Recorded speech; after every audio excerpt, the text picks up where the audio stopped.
제목에 미래 속의 젊은 그들 한국의 꿈 하는 미래 속의 젊은 그들은 약간의 패러디죠. 그러냐면 본 사람도 있겠지만은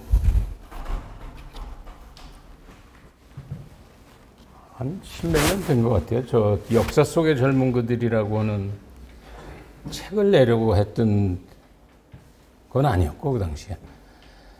처음에는 한국의 교사 공부를 하느라고 내가 6.1준 공부를 하다가 6.1준의 젊은 시절, 10대, 20대 그런 얘기들을 보고 그 얘기를 가지고 이제 뭐 이 얘기 저 얘기 하다 보니까 그러지 말고 그런 걸 모아서 강연을 한번 하면 어떻겠냐고 하는 게 동아시아 연구원의 희망사항이었고, 당시에 그래서 저게 책이 나왔던 게 아니고 그 역사 속의 젊은 그들 그래가지고 저기 나오는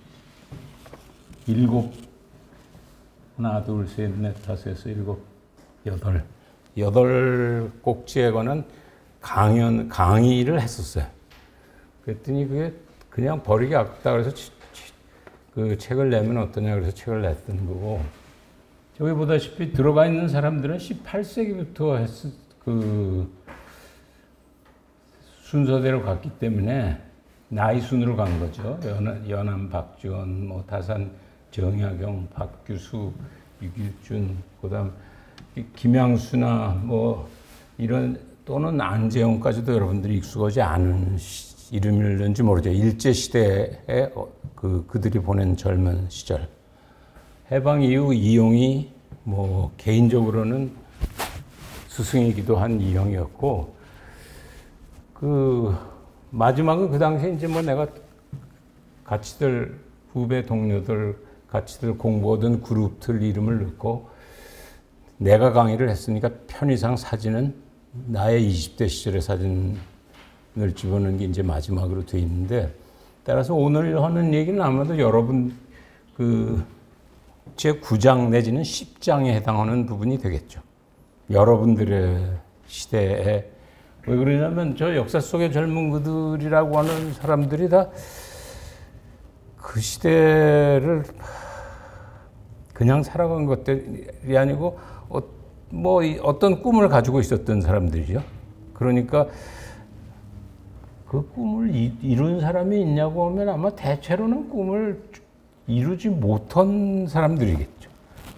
꿈을 이루었으면 아마 우리가 기억해야 될 사람으로 인정되지 않을 수도 있었을 것 같은데, 따라서 그런 사람들이 사실은 그 시대를 살아가면서 뭐 어떻게 말하면 이렇게 가면 안 되는데, 현실이 꿈 같으면 뭐 꿈을 꾸겠어요. 그대로 즐겁게 살겠죠. 근데 현실이 꿈 같지 않으니까 꿈을 다 꿨고, 어떤 당대의 꿈들을 꿨냐. 그러니까 그 시대의 얘기지만 다 그 시대의 미래에 관한 얘기들이에요. 미래 속의 그들이었죠. 18세기에 실세로 놓여 있었던 건 뭐 정조 밑에 알다시피 오랫동안 노론이 세상을 지배하고 있었던 속에 박지원이나 다산이나 뭐 박지원은 원래 집안은 경화사족, 오늘날로 하면 강남 좌파에 해당하는 권력층이었기는 하지만은 본인은 과거를 안 봤으니까요. 다산은 알다시피 칼을 갈았던 사람이고 한번 해보기 위해서 정조의 정치 참모로서 그런 의미로 다 마찬가지죠. 19세기 식민지 시기엔 당연히 젊은이들이 자기 꿈을 못 펼쳤기 때문에 그것에 가지고 있었던 꿈이 있었고, 냉전 이후도 어떤 의미에서는 뭐 마찬가지. 상대적으로는 여러분들이 적어도 18세기부터 비교하면은 가장 행복한, 객관적으로는, 물리적으로는 행복한 시절에 20대 또는 30대를 지금 맞이하려고 하고 있고, 어쩌면 꼭 꿈을 꿔야 되나 내가? 그렇게 생각할 수도 있는 세대일 수도 있죠. 근데 아직 더위가 끝나지 않은 8월 말에 바쁜 시간에 저녁 6시 반에 여기 왔다고 하는 거는 뭔가 미련이 좀 있는 거죠. 막연히 무슨 꿈 같은 거를 가지고 싶어하는 부분이 있어서 왔다고 나는 일단 생각을 하고, 그러면 우리는 무슨 꿈을 꿔야 될까? 21세기엔. 그런 얘기제기를 좀 하려고 하고, 뭐 앞에 7시간 강좌를 그렇게 한 모양인데, 그 가이드 하는 스태프가 질문이 없대는데, 이번은 딴 시간은 질문을 반쯤 했대는데, 그래서 그럼 오히려 더 잘 됐다. 질문이 없다는 건 역설적으로 얘기하면 꿈이 없다는 얘기인데, 그럼 내가 꾸게 해주는 수밖에 없으니까 내가 질문을 하겠다. 그러니까 굉장히 후회스럽게 만들겠다. 괜히 질문을 할 걸. 공연이 항상 방어 쪽이 어렵잖아요. 공격적이 질문하는 쪽이 쉽죠, 상대방. 답변할 사람들은 어디로 들어오는지 알기가 사실 없잖아요. 내가 가상 질문을 2개를 줬지만 그것도 굉장히 막연한 질문들 아니에요. 여간. 그래서 앞에 한 1시간 정도는 얘기제기를 좀 하려고 해요. 근데 그 앞에 7시간을 어떻게들 진행하시는지 내가 뭐 다 틀어보지는 않았기 때문에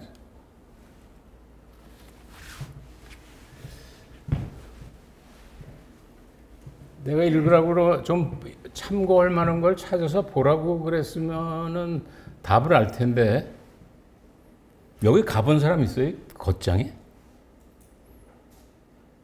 저거를 본 사람이 있어요? 보조 가이드 읽어보라고 그런 거를 읽어봐서 답을 알고 있는 사람. 그러니까 전혀 준비 없는 상태로 듣는다고 그러면 내가 상정을 하고 얘기를 할 수밖에 없는데, 왜냐하면 읽어보라고 하는 거 중에 마지막 챕터에 이런 얘기가 있어요. 국제정치학을 좀 알고 싶다고 하는 경우에 이런 교과서적인 교과서를 읽거나 또는 선생님들의 강의를 듣는다고 해서 내가 국제정치를 깨달을 수 있느냐, 그런 경우 굉장히 드물어요. 굉장히 예외적인 충격을 받기 전에는. 그러면 오히려 더 충격을 받는 형태는 뭐가 있었는데, 그 중법한 마지막 챕터가 원래 강의가 아니고 그 사랑의 세계 정치의 마지막 챕터를 부록으로 붙인 건데, 12개의 그림이나 건물이나 이런 것을 보고 내가 받았던 여러 가지 생각들, 복잡한 생각들, 어쩌면 그게 내가 그 국제정치를 생각하는데 가장 많은 자극을 주었던 12개, 그 중에 하나죠.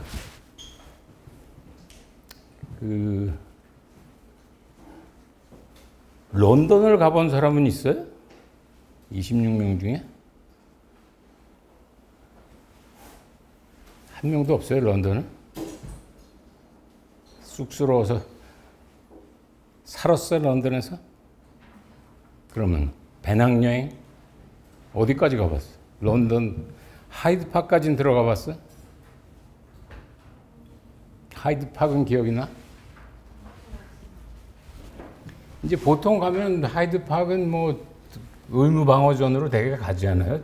제일 넓은 공원이니까 하이드파크라고 하는 데가 제일 유명한. 런던이 워낙 파크이 그 세계적인 규모의 파크이 많긴 하지만은 하이드파크, 여하간 뭐 언젠가 런던들은 한 번씩 가보게 되지 않겠어요? 그러면 이제 하이드파크까지는 가이드를 받죠.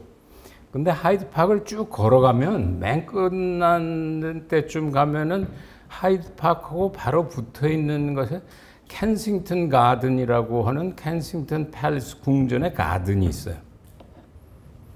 그 가든을 들어가면은 바로 입구에 뭐가 있냐면 그 서펀타인 뮤지엄이 자리를 잡고 있어요. 근데 그걸 왜 소개하려고 그러냐면, 물론 나도 뭐 하이드파크까지는 알았지만은 그 서펀타인 갤러리가 거기 있다는 거를 미리 나를 가르쳐 준 사람은 아무도 없었어요. 그냥 하이드파크를 끝까지 갔고, 그 뭐 길을 건너서 가든이 있어서 다시 건너갔더니 그 서펀타인 뮤지엄이 있는데 내가 놀랐던 거는 연도도 내가 잘 기억하는 것처럼 저게 꼭 10년 전이에요.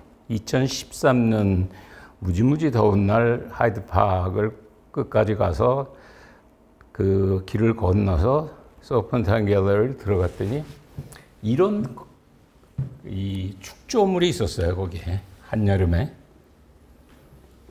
근데 저걸 보는 순간에 내가 어떤 생각이 들었느냐면, 굉장히 후회했어요. 저걸 보는. 왜 그러냐면, 내가 적어도 탈냉전이 되고 약 30년 가까이, 탈냉전이 91년 뭐 이런 뜻 됐으니까,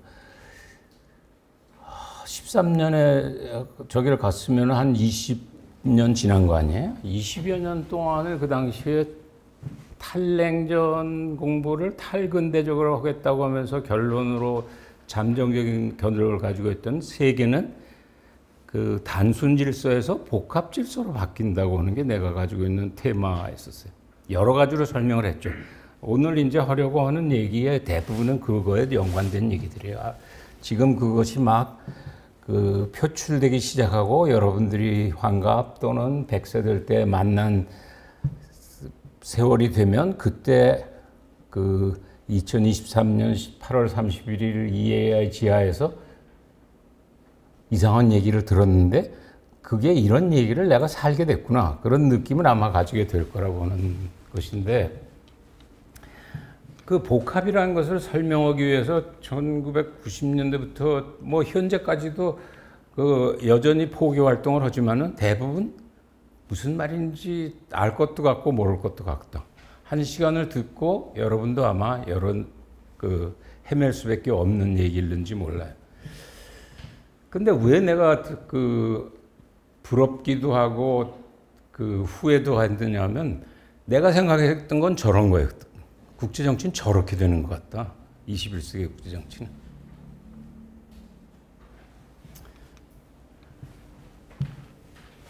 그래서 처음으로 제가 왜 그 뮤지엄 앞에 왜 저런 임시 가건물이 지어져 있는가가 궁금해서 이제 찾아보기 시작했죠. 갤러리 뮤지엄을 들어가서. 그랬더니 늘 만날 수 있는 건 아니에요. 저게 뭐냐면 서펀타인 그 갤러리에서 1년에 한 번씩 전 세계 40대 내지는 50대 초반, 40대가 40대가 맞죠. 전 세계 40대 건축가 중에 가장 미래가 촉망되는 앞으로 대가가 될 수밖에 없다고 하는 사람 하나를 뽑아서 돈으로 상을 주는 게 아니고 한 3, 4개월 동안 그 자기 갤러리 앞에다가 네 마음대로 아무거나 축조를 하라는 거예요. 근데 저걸 누가 받았냐면 후지모토 소스케라고 하는 일본 건축가가 저 상을 받았어. 그래. 우리는 일본이 이제 뭐 한일이 그 소득도 1대1로 맞먹고 뭐 군사비는 금년이 처음으로 한국 군사비가 일본을 넘어서고 있으니까 자신만만하지만 사실은 축적된 그 내공은 상당한 편차가 있는 부분이 많아요. 건축 부분을 보면은 저 상을 저 사람이 저게 13번째 받은 걸 텐데 지금 그 24회째 지금 뭐 서 있을 거예요. 아마 두드려 보면 금년에도 누굴 받아서 지었겠죠. 한 5개월 있다는 허물어요. 그러니까 그때 안 가보면 인터넷에밖에 만날 수가 없는데 한국 아직까지도 받은 사람이 없어요. 그 노벨상에서 건축은 상을 안 주니까 노벨상의 건축상에 해당하는 프리츠커상 같은 것을 받은 사람의 수를 쳐도 일본은 6명이 받았어요. 공동 1위예요. 미국하고. 한국은 0이에요. 현재까지. 한국에도 많은 그 유능한 건축가들이 점점 성장하고 있음에도 상당한 격차가 있다는 거죠. 근데 내 직관은 맞았던 게 들어가서 보니까 이제 뭐 상을 받아서 저걸 지었으니까 자기 저것만이 아니라 뭐 책자들도 여러 개 낸 것들이 있어서 이제 그 찾아서 읽어보니까 이 사람이 하고 싶어 하는 얘기도 내내 복합을 얘기하고 싶어 했던 거예요, 본인은. 그러니까 이 사람이 꿈꾸는 세계는 뭐였냐면 자기는 해외 유학을 안 한 사람이죠. 동경대학 출신. 그럼에도 불구하고 이제 세계적인 스타가 됐고, 오늘날은 세계적인 스타가 됐는데, 자기가 해보고 싶은 것은 이 숲 같은 건축을 해보고 싶다는 거죠. 자기는 늘 숲에 들어가면 잡초도 있고, 거목도 있고, 또는 뭐, 나지막한 나무들도 있는데, 그것들이 각자 그런 대로 다 자기들 나름대로 자생하는데 불만이 없고, 조화를 이루어서 살아가는데 왜 사람들이 사는 건축만은 이렇게 잘 안 되냐. 그러니까 자기는 건축을 그런 식으로 컴플렉스하게 짓고 싶다는 거죠. 그러니까 예를 들어서 아파트도 지은 게 있는데 아파트를 우리처럼 이렇게 성냥갑 같이 안 지어놓고 40평, 20평 이런 걸 막 뒤범벅으로 지어가지고 누구나 불평 없게. 그러나 큰 건 큰 거대로 작은 건 작은 건대로 어떻게 조화롭게 만드냐. 그런 것을 만들고 싶다 해서 지은 거예요, 저게. 나는 뭐 컴플렉시티 같았어요, 내가 보는 순간에. 근데 야, 내가 저거 볼 때 이미 10년이 지나서 상당한 논문도 썼고 강의도 했는데 알아듣는 사람은 거의 없다고 그러는데 저 사람은 건물 하나 지어서 그게 건축가가 아닌 나도 알아듣게 전해진다 그러면 어떻게 해야 되는가, 국제정치는? 더 이상 글을 써야 되는 건가?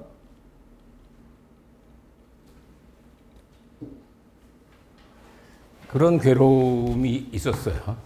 그러니까 오늘 간다는 테마는 결국 2050년, 2100년으로 가는 세계는 단어로 바꾸면 복합으로 간다라고 하는 얘기인데 그거 뭐 그렇게 새로운 얘기일 수 있냐 하는 얘기인데 조금 정리를 하려면 앞에 7 선생님들이 한 얘기하고도 약간 연관되어져서 그러면 2050년이나 2100년에 다가오는 세계를 전망하려고 하는 경우에 어떤 잣대로 우리가 생각하면 비교적 생각하기 쉽겠냐.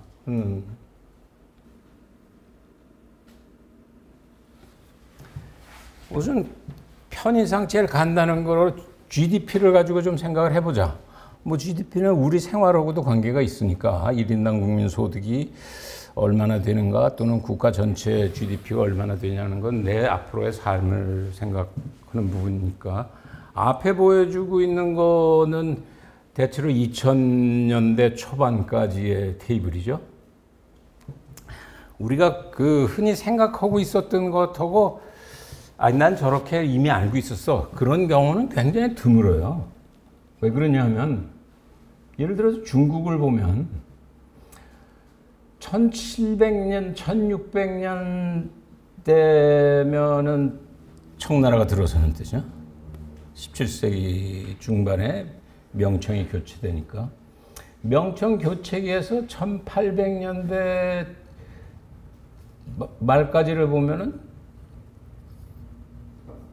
압도적으로 1위 시절은 청조실, 강희, 옹건, 근륭 하는 소위 3대 황제 때가 세계 경제에 중국 경제가 거의 30%를 넘어서는 세기가 있었어요.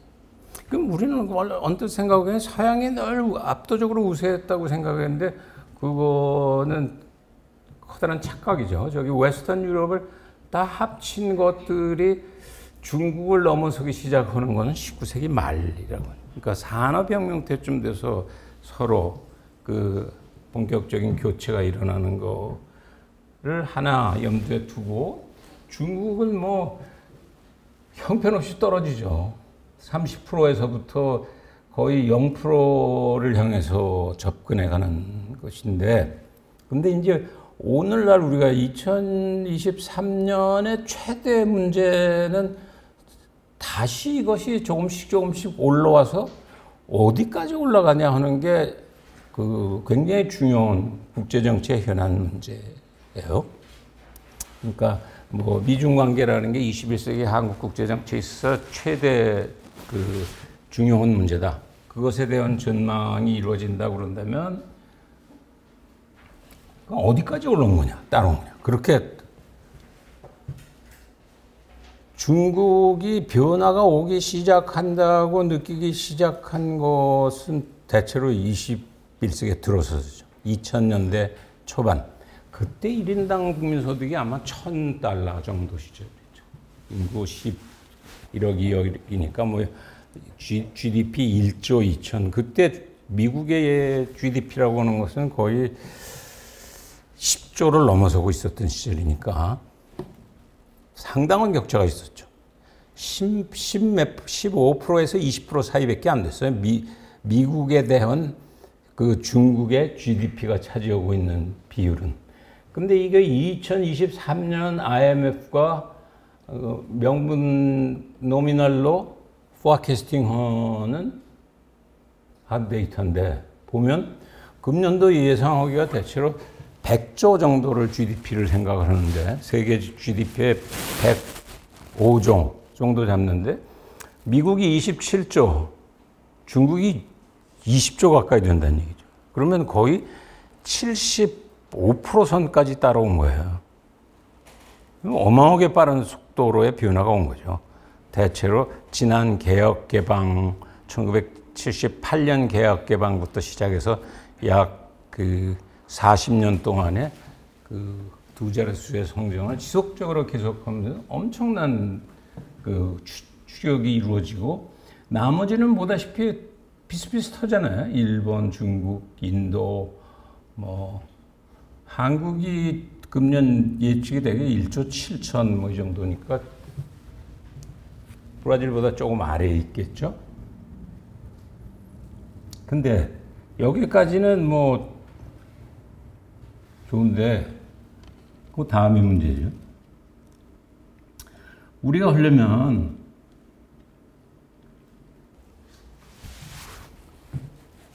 이거보다 더 간단히 볼 수 있는 건 2000년대니까 12%에서 지금 거의 80%까지 왔다는 건데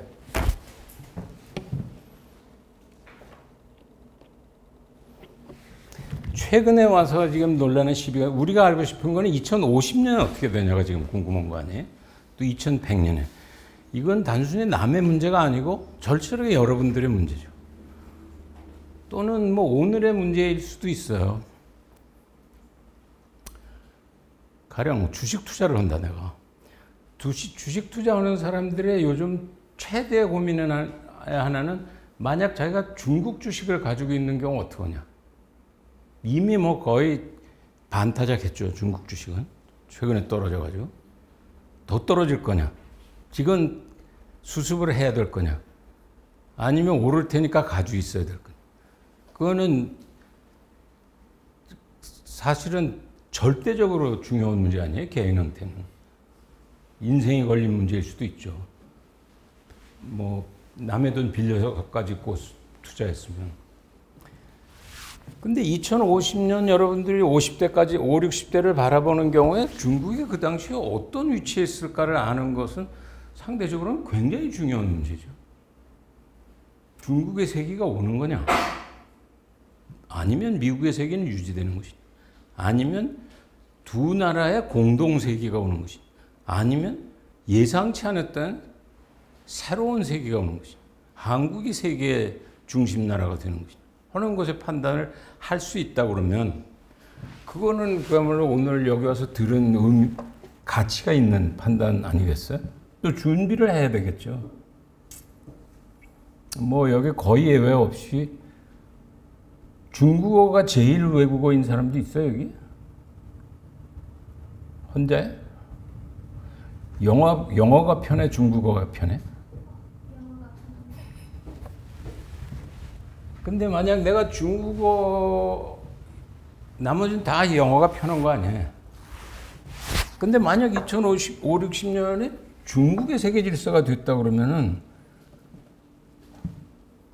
그동안 영어에 투자했던 사람들은 낙오가 되겠죠. 그렇지 않겠어요? 물론 그 당시에 AI가 발달을 해서 더 이상 외국어를 몰라도 칩을 머리에 수술을 하든지 하면 자동적으로 번역이 돼서 별 애로가 없다고는 모르지만 그렇게는 잘 안 될 것 같은데 단기적으로 그러면은 그 판단은 굉장히 중요하죠. 예를 들어서 러시아 고생해서 온 사람들 많이 있죠. 냉전 시기에. 지금 쓸 기회에 뭐 우크라이나 때문에 요즘 좀 그렇긴 하지만은 그 고생한 거에 비해서는 활용도는 굉장히 떨어지거든요. 그러면 그 판단을 만약 GDP만 가지고 오면 어떻게 되냐면 최근에 와서 이제 큰 싸움이 붙어 있는 게 픽 차이나 논쟁이 대대적으로 붙어 있어요. 중국 할 때 이동열 교수가 픽 차이나 좀 했나? 다른 데 들어보지 않았는데. 픽 차이나라는 건 지금이 중국의 피크냐, 피크 시대냐 아니냐를 가지고 일종의 그레이트 디베이트가 걸렸죠. 특히 괴로워하는 것은 경제하는 사람들이에요.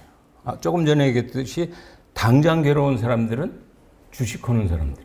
이게 픽 차이나인지 아니면은 그러니까 이미 디클라인하고 있는 것인지 계속 올라갈 것인지 현생 유지가 될 것인지를 유난히 최근 2, 3년 동안 시끄럽게 떠들기 시작했어요.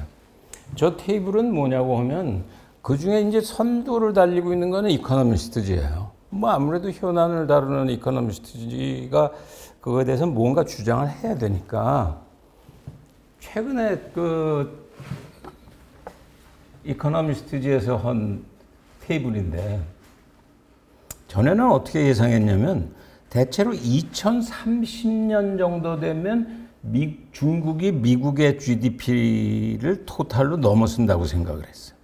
2050년 정도 되면 상당한 편차가 날 거라고 생각했거든요. 한 5년 전. 그렇게 생각하고 투자를 중국에다 했으면 이제 다 물린 거죠. 그렇게 되면. 근데 현실은 어떻게 됐냐면 예상하고는 상당히 다른 지금 포악기스트. 맨 밑에 골드만삭스 2003년 그 전망은 대체로 2040년쯤 중국이 저 parity with the US라고 하는 거는 미국하고 패러티가 된다는 거 100%가 될 때가 2040년쯤 되고 중국이 넘어선다. 그게 2003년에 골드만삭스가 그러니까 사실은 꼭 믿을 것도 못 된다는 거죠. 골드만삭스라는 게 가장 대표적인 저런 포악캐스팅을 하는 데 아니에요. 엄청나게 돈을 주고 우리가 골드만삭스 포악캐스팅 하는 것을 기업들이 사고 듣고 그걸 믿고 나중에 틀리면은 뭐 그 사람들이 그걸 어떻게 해주는 건 아니잖아요. 믿은 건 네가 잘못 믿은 거지. 근데 어떤 사태가 그 이후에 발생했냐면 그건 2040년 정도에 그렇게 포악캐스팅을 했었는데 2008년 9년 되면서 세계 금융위기가 미국에 불어닥치면서 중국은 그 금융위기를 성공적으로 피해갔는데 미국은 정면으로 폭격을 맞아가지고 그 이후에는 아니 2040년까지 기다릴 게 없다. 2006년, 2030년, 35년 설들이 남먹기 시작한 거예요. 또 땡겨진다고. 근데 왜 작년, 금년 들어서서 픽 차이나 논쟁이 시작되냐? 아니, 중국이 미국을 GDP로 못 벗어나는 거 아니냐? 하는 그레이트 디베이트가 걸리기 시작을 했다는 거죠. 그러니까 저기 테이블로 보면 이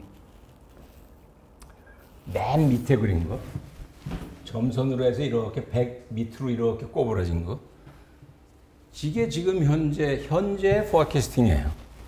대부분의 그 전망치 계산하는 사람. 아, 미안하다. 사실은 그 1대1이 되기는 어렵다. 2050, 60년대까지는 중국이. 그럼 뭐 어쩔 수 없죠. 그 투자한 사람들은 손해 보는 건데. 그렇지만은 완전히 꼬꾸라져서 뭐 청조가 망하듯이 지금 그 그림이 그려지고 있는 건 아니잖아요. 그러나 저 100을 넘어서기가 굉장히 어렵죠. 그건 여러분들한테도 어려운 문제고 EAI도 최근 한 5년 동안 US 차이나 2050이 가장 대표적인 연구 프로젝트 하나였는데 우리도 굉장히 고민을 했어요. 2050년에 미중을 어떻게 해서 보고서를 만드느냐. 찾아보면 알겠지만 그 당시에 고민하다 그때 선택을 했던 건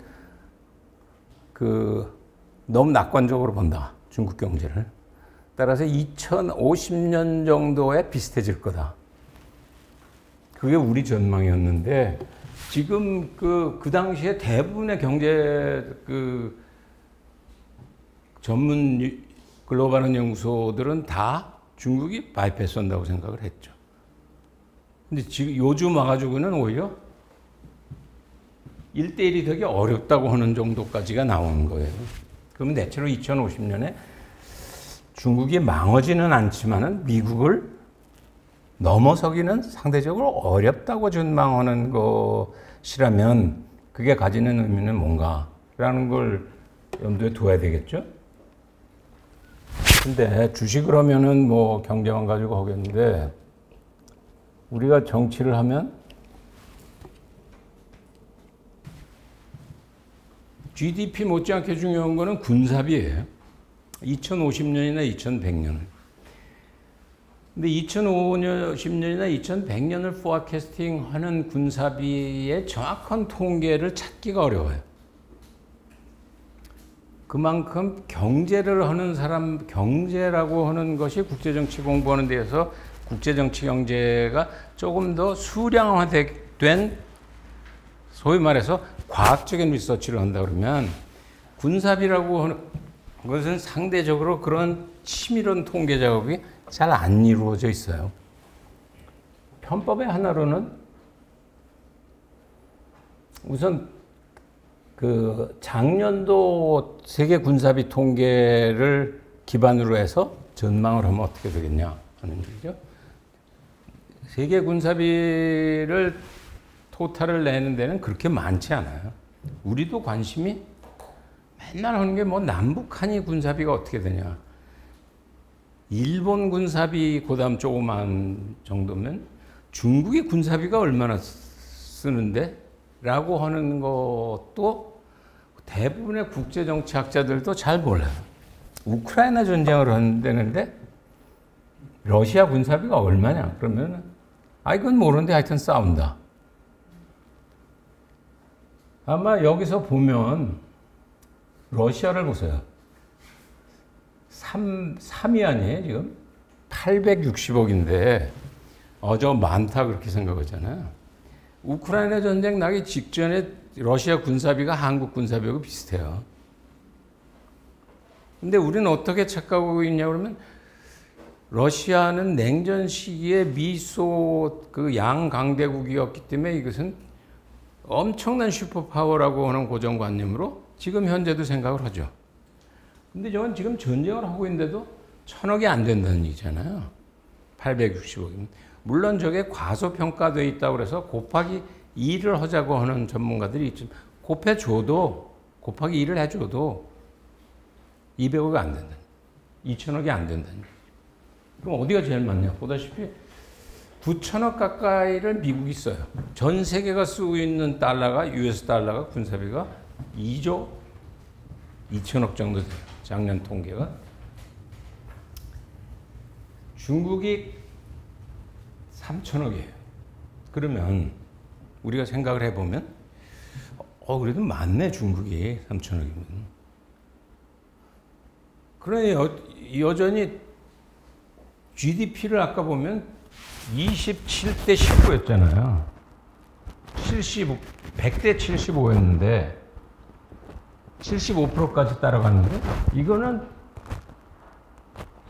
3분의 1 아니에요. 33%. 그러니까 알죠 중국도. 경제로 미국하고 싸우는 것하고 군사로 싸우는 것하고 아직은 경제로는 싸울 수 있는데 군사로는 싸울 수 없다는 걸 알죠. 단 물론 마오일의 중국적인 전통은 똑같은 힘을 가지고 있어도 깡이나 이런 거는 중국이 미국보다 훨씬 더 강한 면이 있으니까. 왜 그러냐면 마오는 군사력만 가지고 중국을 통일한 게 아니잖아요. 아무것도 가진 거 없이 국민당한테 이긴 거예요. 그렇긴 해도 3대1 정도 되면 아직 싸울 때가 아니라고 생각하는 거죠, 중국.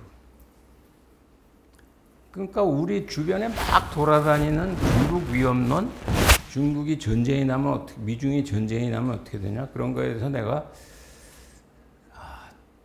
아주 기초적인 공부도 안 된 국제정치학의 아마추어들이 프로연하는 세상이 되었구나 하는 얘기를 자주 하는 이유는 한 번이라도 데이터를 본 적이 있냐.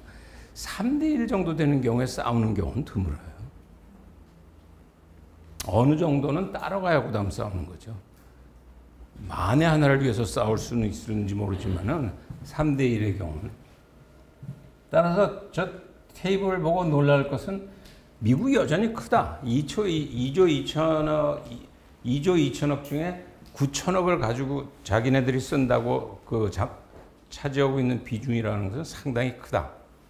두 번째, 중국은 생각보다는 크다. 최근 몇 년, 10여 년 동안에 집중적으로 늘리고 있었기 때문에 3천억이라고 하는 액수는 상대적으로 크죠. 왜 그러냐면 우리가 저기에 랭킹에 들어가는 것이 자랑스러운 것인지 혐오스러운 것인지는 잘 알 수 없지만은 여하간 9위에 랭크돼 있어요. 내 기억에 아마 금년이 처음일 거예요. 일본이 환율이 지금 워낙 내려가 있기 때문에 여행해보면 알지만은 요즘에 뭐 여행 가기 제일 좋다고 그러잖아요. 일본 환율이 떨어져서.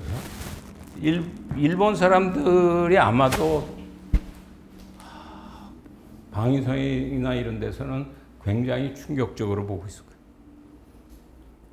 일본 군사비가 한국 군사비가 보다 적었던 기억해야 될 첫 해죠. 2023이. 그게 중요하냐? 상대적으로는 중요해요. 2000년부터 중국이 저런 데이터 계산하는 데 있어서 중요하게 물론 78년부터 상승값을 들었지만은 2000년대부터 중요하게 보기 시작을 하는데 결정적으로 중국이 The Rise of China를 주변 국가들이 무서워하기 시작했던 것은 2010이에요. 8년, 9년이 세계 경제위기를 극복하면서 무슨 사태가 발생했냐 하면 중국의 GDP가 일본의 GDP를 2010년에 넘어섰어요. 일본은 사실은 난리가 났었죠. 이게 토탈로 중국 경제가 더 커진다.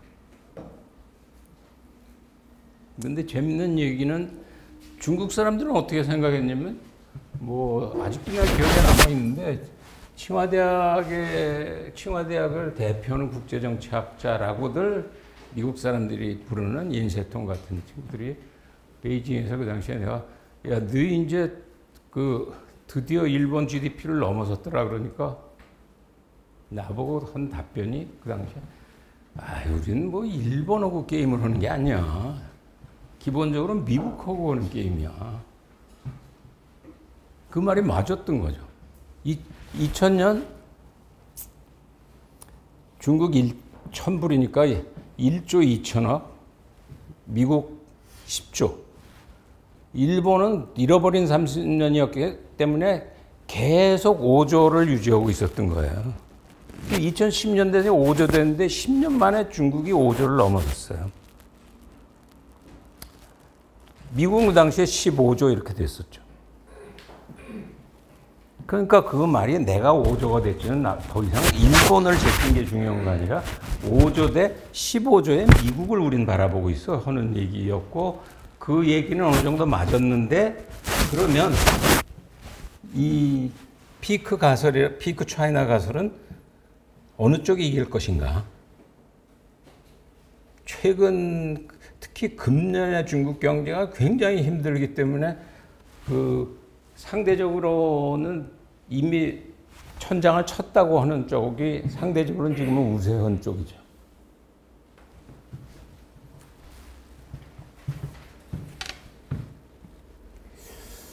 세 번째 데이터는 21세기 지금 얘기하는 경제나 군사력이라고 하는 것은 19세기부터 나타나는 세계 국제정치 또는 세계 정치를 측정하는 대표적인 잣대였어요. 왜 그러냐면 부국 강병이라고 하는 것이 힘의 기반이라고. 근데 알다시피 21세기는 부국 강병은 여전히 중요하지만은 지력이 굉장히 중요한 때가 됐죠. 첨단 기술, 과학혁명 이런 것을 통해서 누가 하이텍을 장악하느냐가 21세기의 운명을 좌우한다. 뭐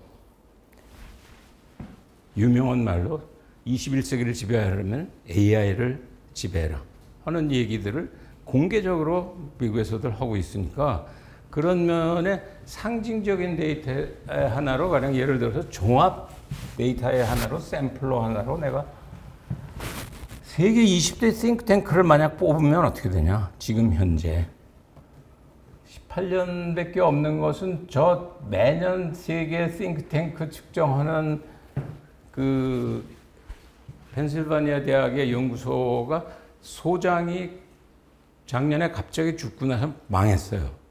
그거 싱크탱크 자체가. 싱크탱크를 측정하는 싱크탱크가 망했어요. 그래서 통계를 못 내고 있어요. 그러니까 저게 최근 통계가 되는데 뭘 보여주냐면 만약 20개를 US, non US를 다 합치면은 20개가 있는데 대강 쉬어보세요. 금방 할 수 있는 게 미국이 10개인데요. 그 50% 넘는다는 얘기죠. 그러면 경제는 GDP가 105조 중에 27조면은 30%가 안 되잖아요. 경제 30%. 군사 40%. 2조 2천억 중에 9천억 쓰니까 대체로 40%. 지력 대체로 50%.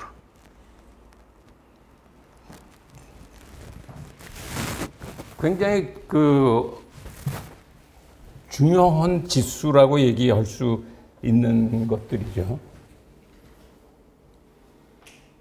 근데 이제 더 큰 문제는 시간이 얼마 안 남았는데 지금 얘기한 세 개의 지수를 가지고 그러면 여러분들이 5, 60대가 되거나 100살이 될 때를 전망하는 경우에 어떻게 전망하는 것이 맞는 전망이겠냐 하는 거죠. 거기엔 뭐 이제 여러 가지 설들이 존재를 해요. 이것도 이제 언론이나 또는 학계의 여러 가지 글들을 보면은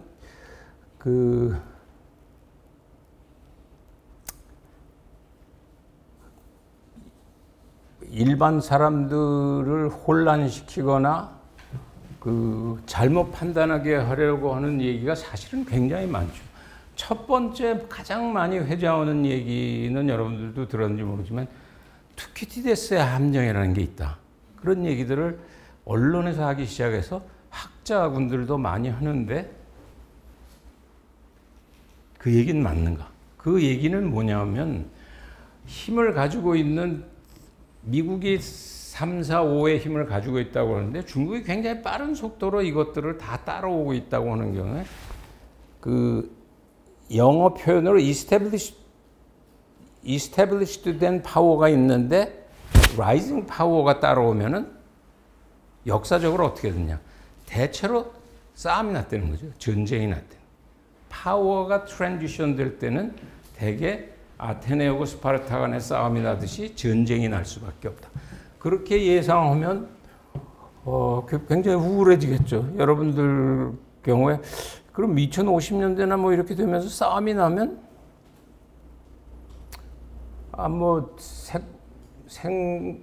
생명과학적으로는 100세 시대를 살 수 있다고 그런다는데 여기서 환갑을 못 맞이하고 미중이 싸우면 거의 다 같이 죽을 위험성이 많기 때문에 남은 인생이 여태 살아온 것만큼도 잘못하면 못 사는 거야. 우리는 그렇게 될 수 있는 포아캐스팅이 되잖아요.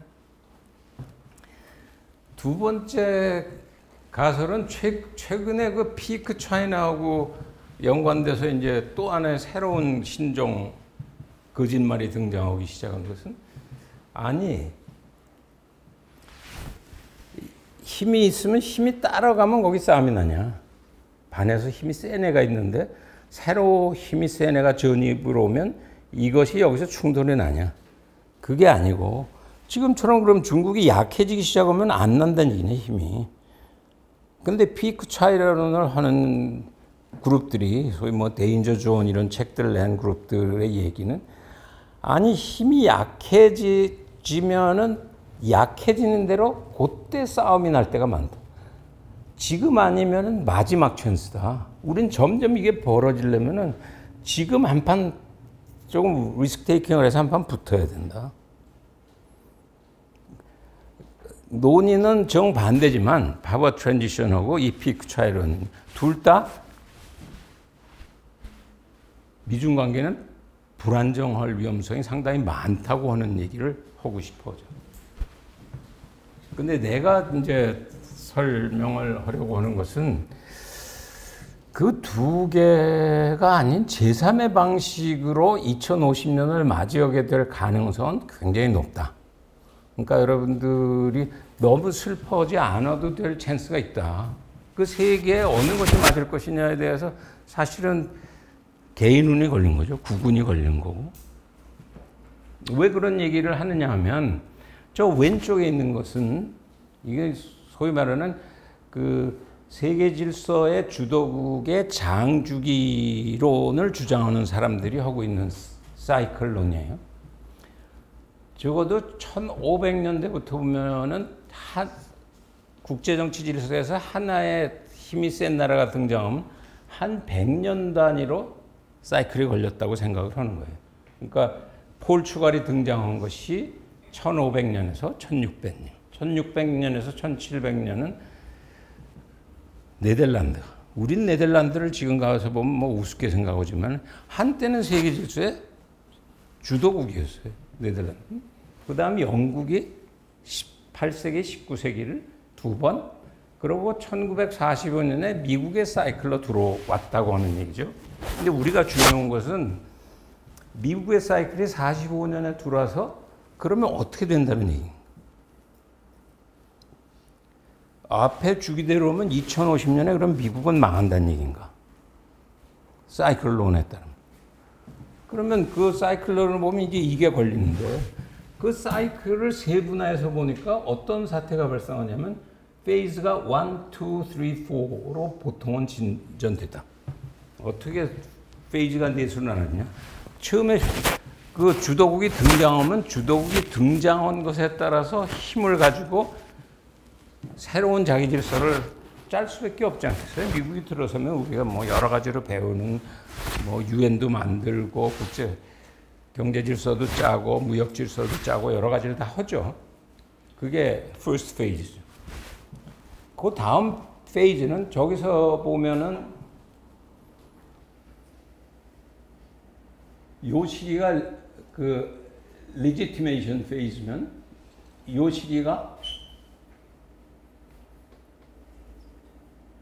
deconstruction phase고 그래서 전쟁이 난다. 그럼 전쟁이 나면 다시 그 질서를 짜가지고 질서를 짜면 왜 그렇게 되냐면 질서를 짜놓으면은 늘 국제정치에서는 그 질서가 짜는 것을 주도한 사람이 더 챙겨먹고 나머지는 손해를 본다고 하는 불만 세력이 늘 등장한다고 생각을 한 거예요. 그러니까 미국이 주도적으로 짰으면은 그것을 소위 말하는 퍼블릭 굿스로 세계 질서가 짜여진 것이 충분히 짜여지지 않고 미국이 오히려 더 챙기고 중국 입장에서는 자기네들이 보기에 우리가 세계 경제적으로도 미국의 75%가 됐고 군사적으로도 다른 어느 나라보다 세졌고 여러 가지 면에서 첨단 기술 면에서도 미국하고 뭐 상당히 그 접전을 해야 될 이러저러한 공간이 있는데 실제 질서가 짜여져서 운영되는 방식에서는 우리 표수가 너무 반영이 안 된다. 그거를 delegitimization phase라고들 생각을 하는 거예요. 그러니까 왜 그러면 그런 시기가 오냐? 왜 난 내 목소리를 제대로 반영 안 해줘? 하고 싸우려고 보니까 싸우려면 국내 정치에서는 뭐 오늘부터 야당 당수는 단식을 하신다고 그러는데 국제정치적으로는 무슨 단식을 하거나 그러진 않잖아요. 푸틴이 어느 날부터 나는 미국이 말을 안 들어줘서 나는 단식을 할게 이러진 않잖아요. 그 이유는 국제정치에서는 마음에 안 들면 폭력으로 하는 거죠. 원칙적으로. 러시아가 쳐들어가는 거예요. 그러면 중국이 마음에 안 드는 거예요. 미국 질서를. 마음에 안 들면 그럼 싸워야 되는데 아까 테이블을 보니까 싸울 수가 없는 거예요. 3분의 1밖에 안 되는데 왜 우리는 7, 80% 너희 경제인데 너희는 왜 더 챙겨가냐? 우리 왜 덜 주냐? 그거에 불만이 있는데 그것을 반영하려고 하면은 안 되니까 리지티메이션 페이즈라고 하는 것이 치열한 각축전이 벌어지죠. 미국은 그것을 공식적인 표현으로는 룰 베이스드 오더다 이건. 또는 거버넌스의 차원에서 보면 디모크라시의 거버먼트. 그럼 중국은 뭐라 그러냐면 룰 베이스드 오더라고 하는데 그 룰 베이스가 룰이 국제정치에는 하나만 있는 게 아니라 여러 개 있을 수 있는데 그게 왜 꼭 US 룰 베이스드 오더로냐. 또 디모크라시라고 그러는데 우리도 디모크라시다. 인민민주주의와 미국의 리버럴 디모크라시가 어느 게 디모크라시냐고 하는 것은 따져봐야 되는 거 아니냐 이런 시비를 하는 거죠. 그러나 바로 정면 승부는 안 하는 거예요. 근데 어떻게 되냐 하면 역사적인 선례로 보면 대개는 정리가 안 돼요. 그렇게 해가지고. 그러면 어떻게 돼? 아, 국제정치는 역시 힘을 키워야 되는구나. 힘은 일차적으로 군사력, 경제력 뭐 이런 힘을 키우는 것은 이 디컨센트레이션 된다는 건 집중도가 약화되는 거죠. 중국이 만약 중국 경제가 미국 경제를 넘어선다. 중국의 군사비가 미국의 군사비를 넘어설 수 있는 것인가? 그렇게 되면 굉장히 복잡해지는 문제가. 그러니까 2050년, 2100년에 그런 시기는 오겠는가라고 하는 얘기죠. 근데 두 가지 얘기를 하는 거예요. 내가 보기에는 생각보다 우리가 예상했던 것보다는 피크 차이라나 이런 거로 보면은 미중 간의 격차의 갭이라는 게 생각만큼 빠르게 줄어드는 거, 역전되어질 가능성이라고 하는 것은 상대적으로는 적다. 그러나 이것이 바로 전쟁적인 차원의 위험성은 없다고 하더라도 그 국면은 계속해서 시끄러운 형태로 진행될 수밖에 없다. 미중이 직접은 안 싸우고 주변이 싸우겠죠. 그렇게 되면. 저희들 간에 직접적으로는 안 싸우고 제3지역에서 서로 갈등이 충돌할 수 있는 가능성은 늘어날 수밖에 없다 하는 얘기죠. 근데 더 거의 시간이 뭐 다 됐는데 조금 더 쓰죠. 지금 우리가 겪고 있는 이런 변화, 또 여러분들이 겪게 되는 2050년이나 2100년의 것을 포아캐스팅 하니까 대강 이런 게 나온다고 얘기를 했는데 그 포아캐스팅만 해가지고 전망을 하기에는 상당한 애로가 놓여 있으니까 그것을 만약 유형화한다 그러면 어떤 변화냐? 여러분들이 겪는 것은 그것이 다행인지 불행인지 모르지만은 여태 겪었던 국제정치와는 다른 국제정치를 살게 될 것이다. 그런 시기를 산 사람들은 누가 있는데 다 그렇게 사는 것 아니야. 물론 변화를 다 겪죠, 세상상. 그러나 단순한 체인지가 아니고 트랜스포메이션이라고 부를 정도의 변환 또는 레볼루션이라고 부를 정도의 혁명적인 변환이라고 하는 정도의 변화를 생각하면 우리 경우엔 19세기는 레볼루션을 겪은 거죠. 국제정치에서. 왜 그러냐면 천하국가라고 하는 속에서 예라고 하는 것을 기본으로 하고 그 속에서 4대 자소라고 하는 속으로 살았던 역사가 굉장히 길어요. 우리 경우에. 거의 1000년 가까운 뭐 삼국시대 이래로 대강 그런 식의 고려조 들어오면은 송나라와 고려조 들어오면 서서히 생기기 시작해서 명천기 우리를 치자면 고려 후반이나 조선기에는 저런 식의 생각을 우리가 했죠. 근데 서양은 그런 생각을 하지 않고 국민국가라고 하는 네이션 스테이트라고 하는 국가를 설정하고 그것은 예에 따라서 움직이지 않고 부국강병 자강균세가 중요하다. 근데 그거대로 계속 살면 좋겠는데 21세기에 여러분들이 사는 시기는 저 시기로 사는 게 아니고 또 하나의 새로운 시기로 이미 진입을 했대요.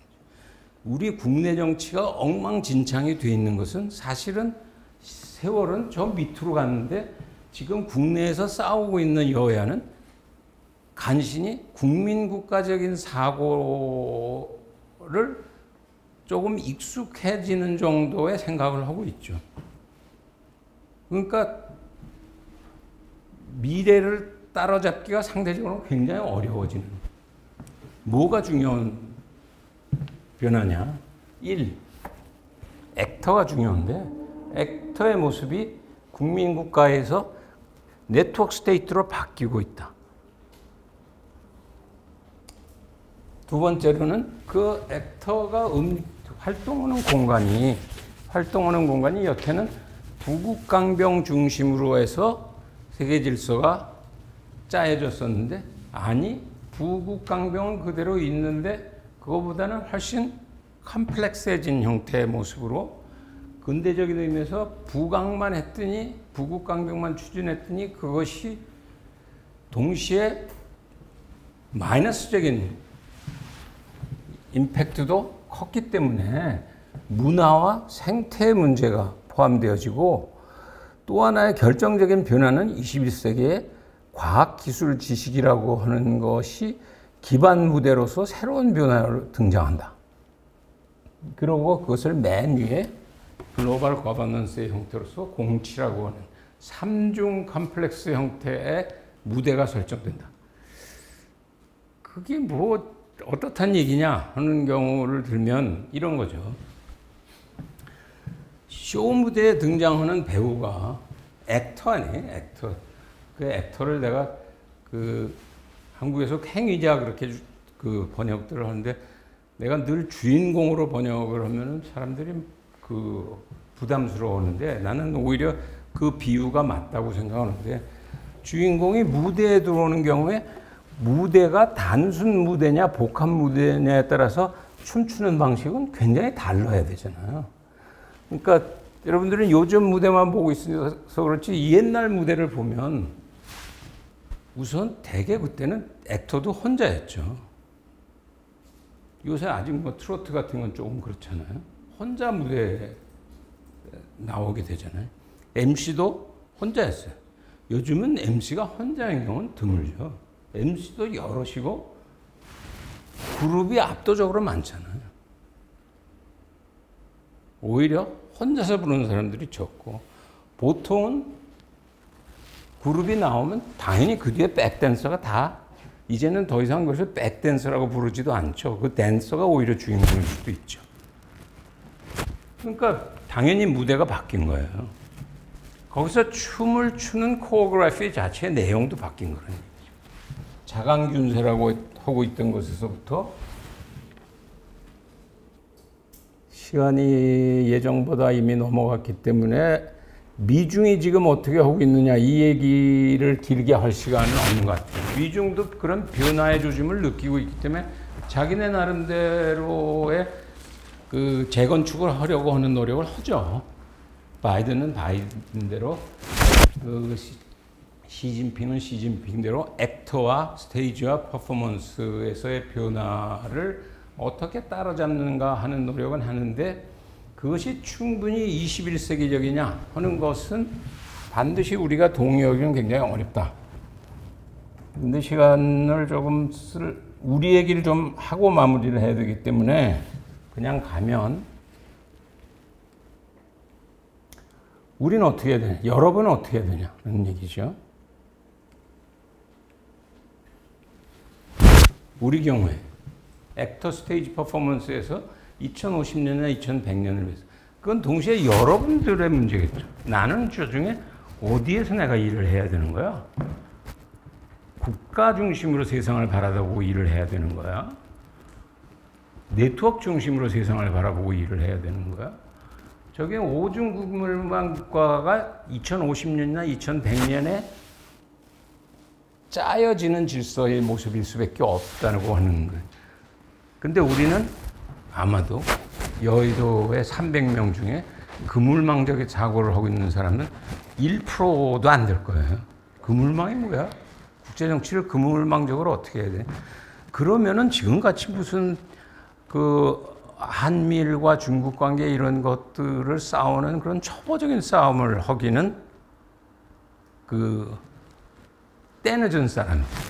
사실은 이것도 5중이 아니라 6중 그물망이 돼야 되는지 몰라요. 왜 그러냐면 최근에 와서는 5중이라고 하는 얘기는 하나는 19세기 이래 주변 국가들이 나타나서 주변 4강 이런 얘기를 하는 것은 근대 국가적인 질서의 프레임워크 아니에요? 근대 국가 중심에. 그게 우리의 고정관념이죠. 그럼 그거 하나. 두 번째 생각할 수 있는 것은 그것을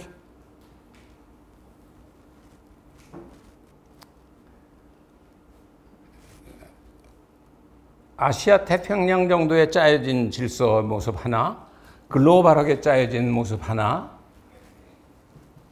남북한적인 것으로 짜여진 부분에 하나, 국내적인 네트워크가 있을 거고, 마지막 맨 밖에 사이버 네트워크라고 하는 것을 하나 더 설정을 해서 오중 그물망을 짜자라고 하는 얘기를 했는데, 최근에 와서 이제 우리가 그 시끄러워지는 것은 사실은 우주라고 하는 스페이스에 대한 관심이 굉장히 빠른 속도로 늘어나죠. 누가 우주를 장악할 것인가?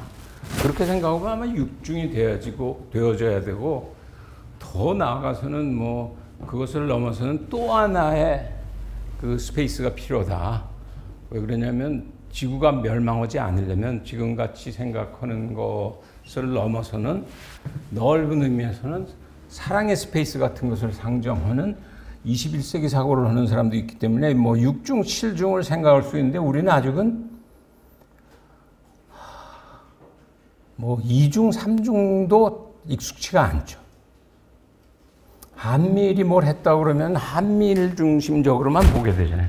그거조차도 한일로만 보던 것에서 3자를 보는 것도 익숙치가 않아요. 근데 그 경우에 중국이나 러시아나 이런 것들을 동시에 보라고 하는 경우는 그럼 그것으로 끝나는 것이냐? 그렇지는 않다는 거죠. 여기서 오중 그물망을 짜. 아시아 태평양, 지구, 한반도, 사이버, 국내. 생각보다는 이게 굉장히 빠른 속도로 바뀌고 있기 때문에 사이버 스페이스의 등장이라고 하는 것이 우리가 알 수 있는 것은 사이버 스페이스라고 하는 말 자체가 처음 쓰이기 시작한 거는 1984년에 깁슨이 그 사이언스 픽션에 인간들이 만들어내는 그 집단적인 형태의 영어 표현으로 헬루시네이션 될 수 있는 공간이라고 하는 것을 우리가 상정하게 될 것이다 라고 하는 얘기를 했던 것이 1984년이고, 우리가 지금 익숙해진 월드 와이드 웹이 상용화되는 건 94년이거든요. 그럼 불과 30년 사이에 우리는 사이버 스페이스의 노예가 된 거죠, 지금. 사이버 스페이스가 없으면 못 살 것 같잖아요, 지금. 다 중독화 됐잖아요, 어느 정도. 따라서 그런 빠른 변화에 그럼 사이버 공간은 누가 장악하는 것이냐 하는 것은 사실은 굉장히 중요하죠. 왜 반도체나 AI를 장악하는 것이 중요하냐고 하는 것에 물론 또 하나의 문제는 있을 수 있어요. 그러니까 사이버 스페이스가 중요하다고 해서 그럼 모든 국력을 사이버에 다 투자하면 되는 것이냐? 그렇게는 안 된다는 거죠. 오중그물망을 짜라는 얘기는 것은 적어도 19세기 이래 서양의 근대 국제 질서라고 하는 공간에 들어와서는 저기서는 전통적인 군사력으로 싸우고 있기 때문에 우리는 사이버 전쟁만 하겠어. 근데 실제적으로 부시고 들어가는 거는 뉴클레어나 재래식 무기로 싸우는 그것을 막아낼 수 있어야 싸움이 되는 거니까. 단 사이버를 충분히 준비하지 않으면 더 이상 살 수 없다는 거죠. 그러니까 내가 사이버 중심적인 사람이 될 것인가, 아니면 근대적인 사람이 될 것인가, 아니면 전통적인 사람이 될 것인가, 그거를 고민해 볼 필요는 있죠. 내가 이제 여기서 자꾸 반복하고 있는 것은 어쩌면 2050이나 2100년이 되려면 여러분은 어쩔 수 없이 복합인으로 재탄생할 수밖에 없다. 그렇게 된 자가 신인류의 표준으로 등장할 수밖에 없다. 현실적으로는. 하는 얘기죠.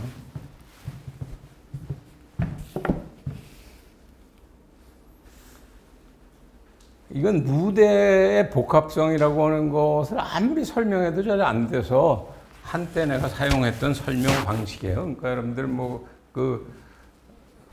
역사 속의 젊은 그들 마지막 챕터인지 사랑의 세계 정치에 보면 자세한 설명들이 있는데, 다보탑이라고 하는 탑의 모양을 내가 처음 바라다 보면서 저 시기엔 다보탑에 미쳐 있었던 게 아니라 복합에 미쳐 있었기 때문에 저게 어떻게 해서 내가 생각하는 복합 모델하고 똑같지? 그렇게 생각을 했어요. 그래서 30년 전부터 저 얘기를 했는데 별로 설득력이 없는데 요즘 와서 간간이들 이제 좀 이상하긴 하다 그런 얘기들을 하는데, 왜 그러냐면 다보탑이 저게 보면 자세히 보면 저게 3중 탑으로 되어 있는 거예요. 밑에 그 기층 탑이 있고 그 중간이 중심 탑이에요. 2층에 해당하는 거. 그 위에 맨 꼭대기에 3층 탑이 있는 거죠. 중간에 보면 이제 네 꼭지가 있잖아요.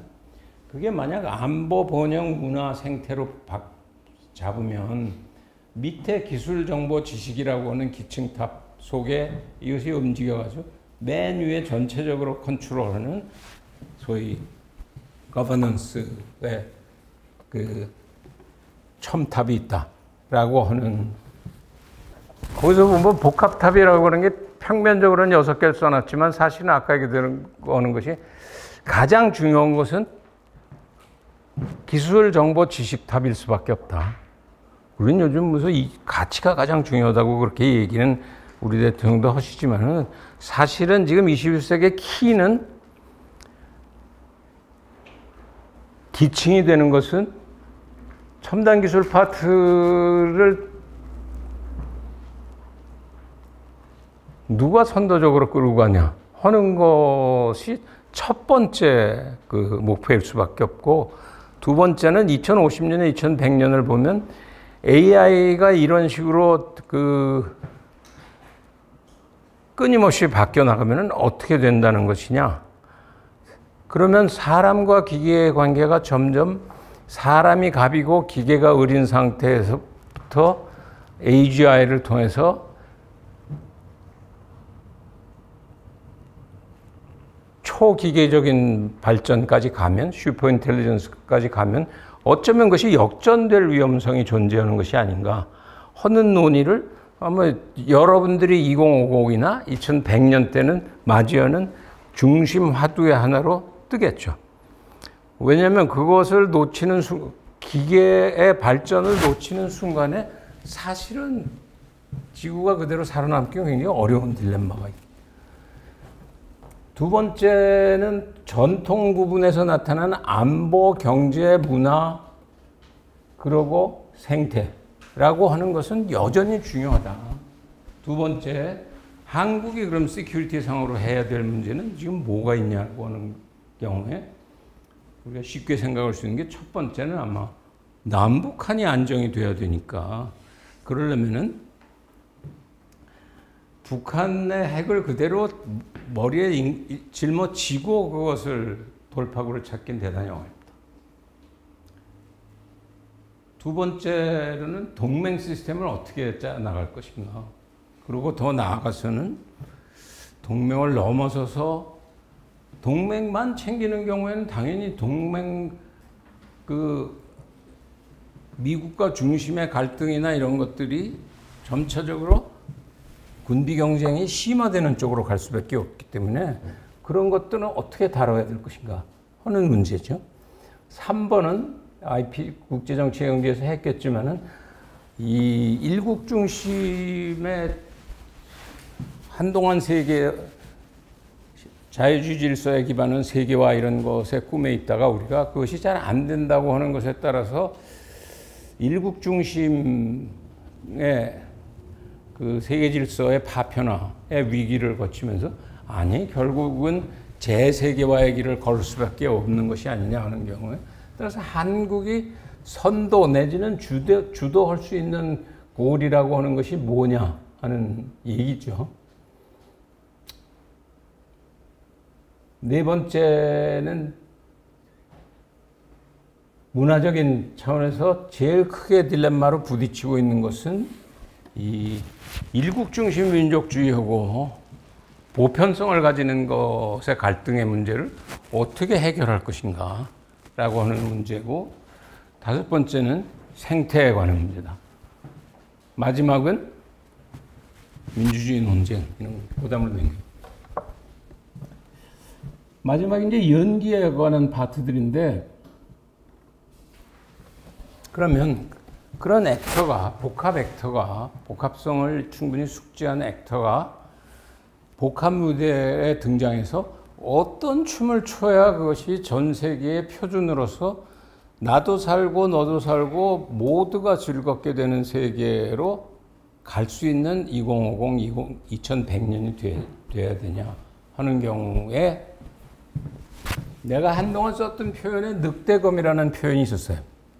그러면 늑대라고 하는 것은 근대 국제 질서의 퍼포먼스를 상징적으로 표현하는 유명한 말이죠. 호모 호미니 루프스라고 하는 건 합스가 얘기하는 근대 국제 질서가 가지고 있는 딜레마의 하나다. 개별 근대 국가가 완성되면 완성될수록 싸움은 더 치열해질 늑대와의 싸움, 늑대끼리의 싸움이 벌어질 것이다. 근데 늑대검이란 말이 온 것은 아까 이 식으로 그 그물망 국가의 등장이라고 하는 것은 21세기에는 세계 질서의 액터가 몇 개가 있는 것이 아니라 가능한 한 모든 액터를 다 엮어내는 쪽이 훨씬 효율성이 높다고 하는 경우에 그게 비유적으로는 거미에 해당하는 거죠. 거미는 뭐 물론 눈이 나빠서 거미줄을 치는 건데 안 보이기 때문에 대강 와서 걸리면 잡아먹기 위해서 치는 거지만 역설적으로는 거미줄이 중요한. 나는 늑대거미가 있는 줄은 몰랐어요 원래. 그러니까 저런 것에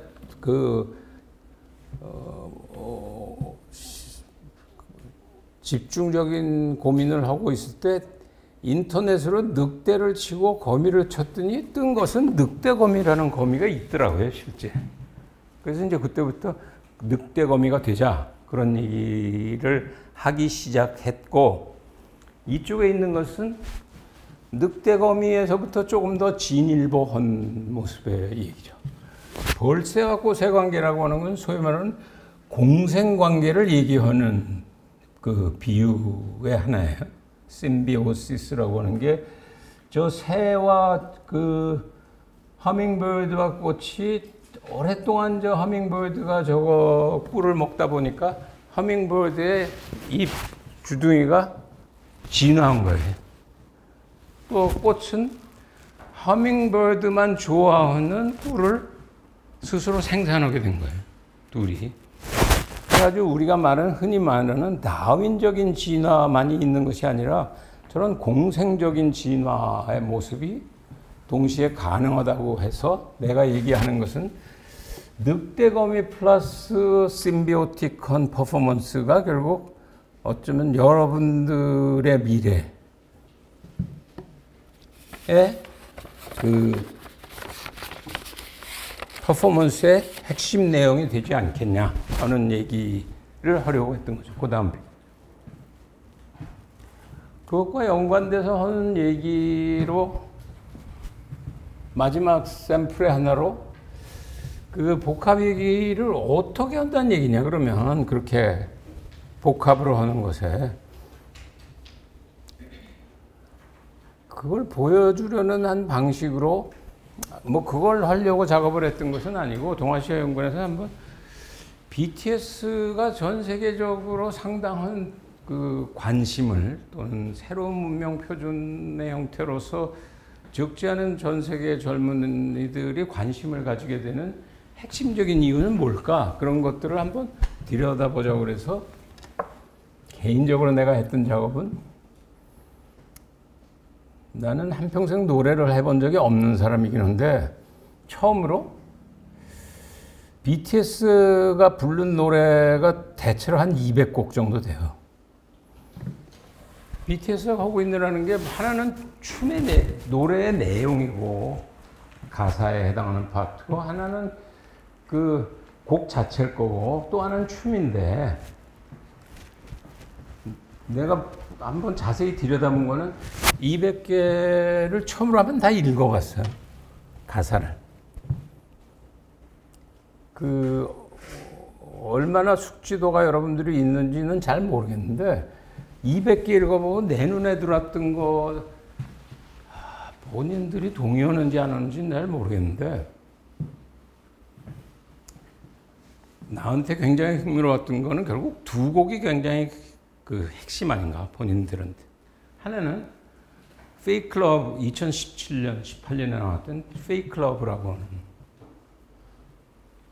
그거는 아마 본인들도 막연한 그런 느낌이 있는 것 같아요. RM이나 이런 친구가 페이크 러브가 자기네들한테 굉장히 중요한 곡이라고. 그 중에는 그 지적인 그 함량은 RM이 제일 높은 셈아니에요. 상대적으로 일곱 그 그룹 중에는. 또 하나는 그거보다 조금 늦게 1, 2년 후에 나왔던 것에 페이크 러브처럼 많이 부르지 않지만 소우주라고 하는 마이크로코스모스라고 하는 노래가 있어요. 그러니까 나는 가사를 좋아한다는 거죠. 그럼 페이크 러브의 핵심적인 내용은 알다시피 그 여태까지 내 삶은 가짜 인생이었다. 인형의 인생이었다. 너를 위해서 산 것이지 정말 내가 나를 진정한 사랑이 무엇인가를 살아본 적은 한 번도 없지 않는가. 그것에 대한 이제 자기 발견이라고 이제 난 새로 태어나고 싶다고 하는 것이 페이크 러브의 가사의 전체. 소우주의 내용으로 들어가 있는 내용의 핵심은 전 세계에 70억 개의 작은 촛불들이 있는데 하나하나의 촛불들을 우리가 켜고 있는데 사실은 그것들은 70억이 서로를 비치고 있는 것이 아니냐 하는 얘기예요. 그러니까 하나는 심비오시스에 관한 얘기고 이쪽은 이 늑대 형태의 삶으로 살아가는 국제정치의 허망성, 허구성과 연관된 내가 그 짧은 분석을 썼던 거는 가령 루소 같은 데서 얘기하는 그 진짜 자기애가 뭐냐. 자기애라는 것과 경쟁의 차이. 그러니까 최소한의 자기가 살기 위해서 자기를 사랑하는 것하고 타자의 눈에 멋있게 보이기 위한 나라고 하는 경쟁애 또는 사회애라고 하는 것에 대한 뭐 깨달음 그런 얘기를 당연히 뭐 저 작사 작곡 하는 과정에서 그들이 무슨 루소적인 것들에 직접적인 영향을 받았다고 생각하지는 않아요. 그렇지만 그건 근원적으로 사람들이 골똘히 생각해 보면서 부딪히는 아마 질문일 수밖에 없죠. 동서를 넘어서서 시대를 넘어서서 부딪히는 루소는 루소대로 진짜 사랑은 뭘까 하는 끝까지 고민해 갔은 거고 이쪽은 이쪽대로 뭔가 노래를 해야 되겠는데 그 노래 그 끝까지 가서 부딪히는 200곡 중에 13년부터 부르기 시작했으니까 처음 노래들은 뭐 청춘에 관한 노래, 때 학교에 관한 노래 이런 것들은 아주 초보적인 의미에서 뭐 사회 비판적인 것들 같은 것들이 좀 포함되어 있는 것인데 아마 이 사랑에 관한 얘기가 나오게 되는 2017년, 18년, 그 다음 소우주 얘기, 뭐 이런 것들은 본인들은 모르지만은 어쩌면 전 세계 암이나 이런 쪽에서 듣는 그룹들이 가사와 곡과 춤이라고 하는 것도 그것 자체도 컴플렉스지만은 가사도 어느 정도의 자기가 가지고 있는 그 괴로움이나 생각과 겹치는 부분이 있어야 열심히 듣게 되지 않겠어요?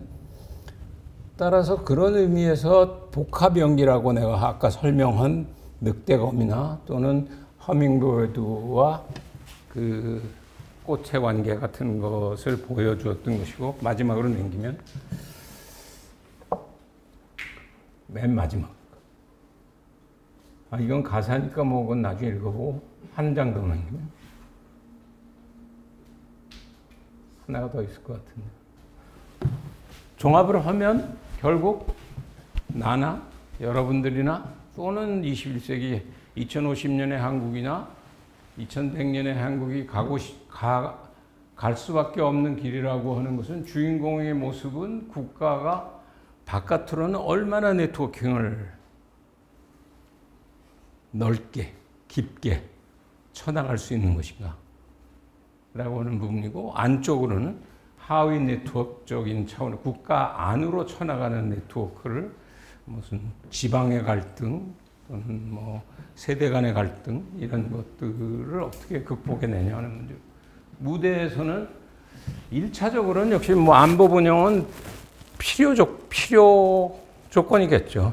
최소한의 뭐 시큐리티가 유지가 돼야 되고 어느 정도의 그 먹고 살 수 있는 기반을 마련을 해야 되겠지만, 그거 자체는 곧 바로 근대 자기 모순인 한계를 극복하기 위해서는 문화 생태적으로도 그 여태까지 나라들이 걸어왔던 것보다는 새롭게 가야 되는 길을 찾아야 될 거다 하는 얘기.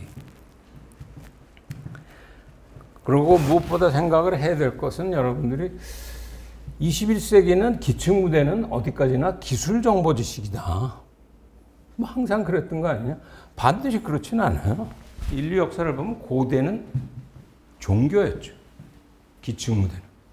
대부분의 사람들이 잘 몰랐기 때문에 모든 것을 판단하는 것의 바닥은 기층. 그러면 항상 종교가 중요하지 않았나? 아니. 근대 초기에 가장 중요했던 건 정치 공간이. 근대 국가가 형성되어지고 뭐 불란서 혁명이라든지 이런 혁명들이 일어나는, 경제가 먹는 게 가장 중요한 것 아니야? 그것이 모든 것을 좌우했던 것은 산업혁명 아마 이후였던 것 같아요. 그러니까 마크스가 뜨게 되는 이유도 그럼 앞에 종교나 정치나 경제가 다 한 번씩 거쳤는데, 그런 것들이 중앙 무대로 올라가는 속에 기층 무대는 드디어 이제 기술이라고 하는 것에 따라서 전혀 예상치 못하는 사태가 벌어지고, 이것이 무대의 모습을 다 바꾸고 있는 거죠. 군사도 더 과거의 싸움, 핵전쟁의 시대는 갔죠. 그러니까 그렇게 보면 그 최대의 비극을 겪고 있는 것은 북한이죠. 왜 그러냐면 이미 상품이 시대가 지나서 이제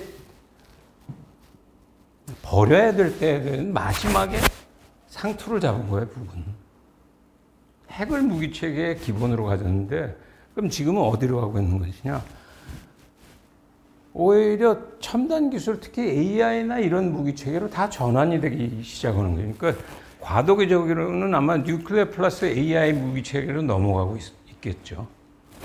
그런 변화가 일어나고 있기 때문에 개인으로도 뭐를 공부하거나 어떤 회사에 들어가거나 어떤 것들을 하는 경우에 뜰 걸 해야 되잖아요.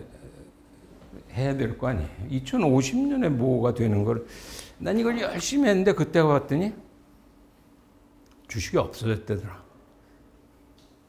그 회사가 망했대더라. 또는 이부주가 됐다더라. 그러면 자기는 가난해질 수밖에 없는 거 아니에요. 뭐 물질적으로 정신적으로는. 따라서 굉장히 조심스럽게 읽어야 돼. 뜨는 게 어느 업종인데 그것에 따라서 언어는 난 뭘 해야 되고 분야는 뭘 공부를 해야 되고 나는 전통적인 것을 한다. 전통적인 것도 아까 얘기했는데 복합을 얘기하는 경우에 미래와 현재와 과거가 다 아마 섞인 과거 건 의미가 없지 않냐. 반드시 그렇지는 않죠. 지금 우리가 명품이라고 사는 거 사보세요. 거기 디자인들의 대부분은 굉장히 동양의 전통적인 모습의 디자인들이 상대적으로는 굉장히 많이 반영된 형태의 디자인들을 하고 있어요. 따라서 어느 하나만 들여다보고 있는 사람보다는 과거, 현재, 미래를 동시에 살 수 있는 사람이 돼야 되겠구나 하는 문제. 또 군사나 경제나 문화나 환경이 과학기술 정보와 연결된 모습을 준비하지 않고 공부한다고 하는 것은 2050년대에 그 필수 요원이 되기는 굉장히 어려워지겠죠. 그러니까 뭐 대학 들어가면 오히려 코딩이나 컴퓨터나 이런 것들만 우선은 전공을 하고 나머지 전공은 없애야 되지 않냐고 하는 것은 부분적으로는 맞죠.